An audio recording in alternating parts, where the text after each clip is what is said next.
67 కోట్ల మంది వానరులు మహావీరులైనటువంటి వారు రామలక్ష్మణులతో కలిపి పడిపోయాడు. ఒక్క వానరుడు యుద్ధభూమిలో లేచి తిరుగుతున్నవాడు లేడు. ఇంద్రజిత్ శక్తి తెలుసు కాబట్టి విభీషణుడు వెళ్ళిపోయాడు, దొరకలేదు. స్వామి హనుమ ఏ అస్త్రము చేత బంధింపబడరు కాబట్టి హనుమ ఒక్కరే ఉన్నారు. అందరిలో పెద్దవాడు, బ్రహ్మ యొక్క అంశలో వచ్చినవాడు జాంబవంతుడు నేల మీద పడిపోయి ఉన్నాడు.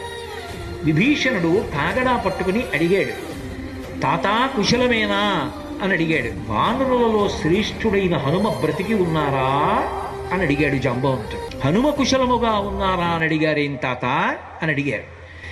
మొత్తం వానరులు రామలక్ష్మణులతో కలిసి పడిపోయినా కూడా నష్టం లేదు. హనుమ ఒక్కరు బ్రతికి ఉంటే మళ్ళీ అందరూ బ్రతుకుతారు.